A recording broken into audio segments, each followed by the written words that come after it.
മാതൃശിശു ബന്ധത്തിൽ ഹോൾഡിങ്ങിൻ്റെ പ്രാധാന്യത്തെക്കുറിച്ചാണ് നാം ഇന്ന് ചിന്തിക്കുന്നത്. ശിശുരോഗ വിദഗ്ധനും സൈക്കോ അനലിസ്റ്റുമായ ഡൊണാൾഡ് വിന്നിക്കോട്ടിൻ്റെ സ്വന്തമാണ് ഹോൾഡിംഗ് എൻവയൺമെൻറ്റ് എന്ന പദപ്രയോഗം. പ്രധാനമായും 5 കാര്യങ്ങളാണ് ഹോൾഡിംഗ് എൻവയൺമെൻറ്റ് കൊണ്ട് അദ്ദേഹം ഉദ്ദേശിക്കുന്നത്. ഇതിലേറ്റവും പ്രധാനപ്പെട്ടത് ഫിസിക്കൽ ആൻഡ് ഇമോഷണൽ കണ്ടെയ്ൻമെൻ്റ് ആണ്.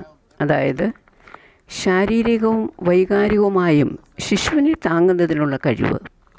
ശിശുവിനെ സ്പർശിക്കുന്നതിലൂടെയും കൈകളിലെടുക്കുന്നതിലൂടെയും മുലപ്പാൽ അല്ലെങ്കിൽ ഭക്ഷണം നൽകുന്നതിലൂടെയും ആശ്വസിപ്പിക്കുന്നതിലൂടെയുമെല്ലാം വൈകാരികമായി ശിശുവിൻ്റെ ആവശ്യങ്ങളോട് പ്രത്യുത്തരിക്കുകയാണ് അമ്മ ചെയ്യുന്നത്.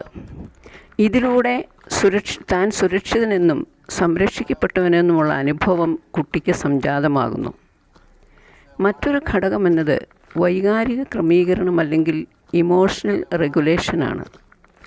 അമ്മ ശിശുവിന് നൽകുന്ന സ്ഥിരമായ പ്രത്യുത്തരപരമായ ശ്രദ്ധ അല്ലെങ്കിൽ കെയർ ശിശുവിന് ഉൾക്കൊള്ളാൻ സാധിക്കാത്ത വികാരങ്ങളെ സ്വന്തമായി കൈകാര്യം ചെയ്യുന്നതിന് സാധിക്കുകയും തന്നിമിത്തം തനിക്ക് ലോകത്തെ വിശ്വസിക്കാമെന്ന ചിന്ത കുട്ടിക്ക് സ്വന്തമാകുകയും ചെയ്യുന്നു.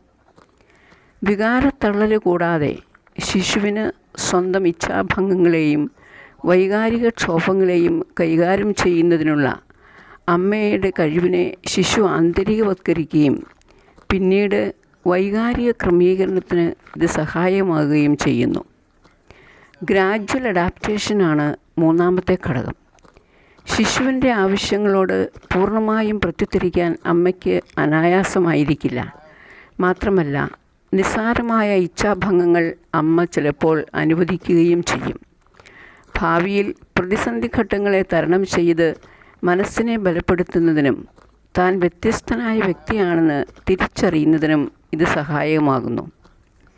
യഥാർത്ഥമായ സ്വത്വവികാസത്തിനുള്ള അല്ലെങ്കിൽ ട്രൂ സെൽഫ് അടിത്തറ രൂപപ്പെടുന്നു എന്നുള്ളതാണ് അടുത്ത ഘട്ടം.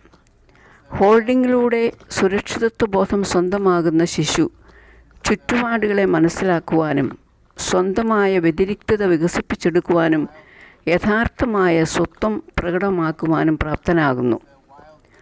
അവസാനമായി, ശാരീരികമായ ശ്രദ്ധയിൽ നിന്ന് അല്ലെങ്കിൽ കെയറിൽ നിന്ന് അമ്മ മാനസികവും വൈകാരികവുമായ ശ്രദ്ധയിലേക്ക് നീങ്ങുകയും ഇതിലൂടെ ശിശുവിന് സുരക്ഷിതത്വ ബോധവും സ്വയം പര്യാപ്തതയും കൈവരിക്കാൻ സാധിക്കുകയും ചെയ്യുന്നു.